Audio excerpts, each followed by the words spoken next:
पकड़ लो भाई इनका नीचे करो।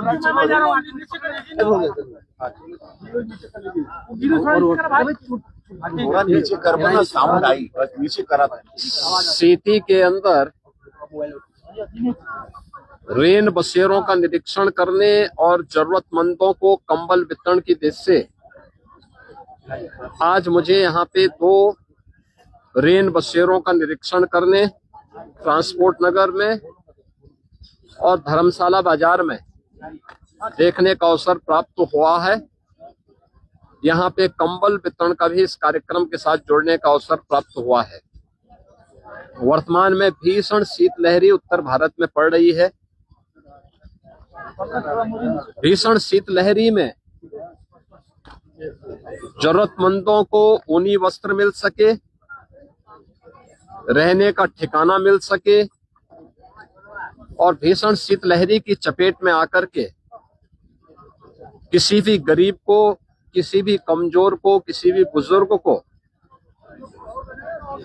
कहीं भी कोई दिक्कत न हो, इसके लिए डबल इंजन सरकार पूरी प्रतिबद्धता के साथ लगी हुई है और इसीलिए प्रदेश के अंदर हर जनपद को पर्याप्त धनराशि उपलब्ध कराई गई है कि वो माननीय जनप्रतिनिधियों के साथ मिलकर के जरूरतमंदों को कंबल वितरण करें, रेन बसेरों की व्यवस्था करें, रेन बसेरों में जरूरतमंदों के लिए भोजन की व्यवस्था भी करें, ऊनी वस्त्र की व्यवस्था भी करें।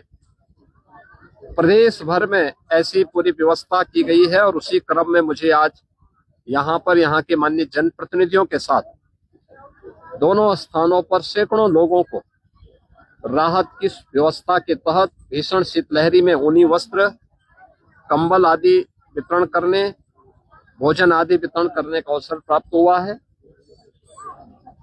मैं इस अवसर पर प्रदेशवासियों से ये अपील करूंगा, जिसके पास साधन है वो अन्य जरूरतमंदों को भी उपलब्ध करवाएं। हर व्यक्ति इस भीषण शीतलहरी में बचे। सड़कों पे धुंध है, कोहरा है, ये अनावश्यक यात्रा से बचे। जिन लोगों को आवश्यक यात्रा आवश्यक हो वे गाड़ी की स्पीड को सीमित रखें। घर से बाहर निकल रहे हैं, भीषण शीतलहरी है, हमें याद रखना होगा। हम पौधों को भी देखते हैं, अगर पाला से बचाना होता है तो पहले उसको सिंचाई कर देते हैं। शाम को सिंचाई कर देंगे तो रात्रि में पाला पौधे को नहीं मारेगा, फसल को नहीं मारेगा। ऐसे ही हम गर्मी के दौरान भी देखते हैं कि भीषण गर्मी में लू की चपेट में आने के पहले एक सुझाव दिया जाता है कि पेट में पानी भरा होना चाहिए, यानी भरपेट पानी पी करके व्यक्ति बाहर अगर लू में जाता है तो नुकसान नहीं होता। ऐसे ही भीषण शीतलहरी और भीषण गर्मी के दौरान भी अगर पर्याप्त मात्रा में जल राशि हमारे पेट में है तो इन दोनों से बचा जा सकता है। हम कोल्ड वेव से भी और गर्मियों में लू से भी बचने में मदद मिलेगी।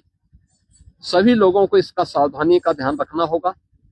सार्वजनिक स्थानों पर जो अलाव जलाए जा रहे हैं उसको सार्वजनिक रूप से जो लोग चलते हैं उन लोगों के लिए रहने देना चाहिए, उसको अनावश्यक रूप से उठाना नहीं चाहिए। बहुत सारे लोग हो क्या रहे हैं कि अलाव जलाया जा रहा है उसको उठा करके लेके चले जाते हैं।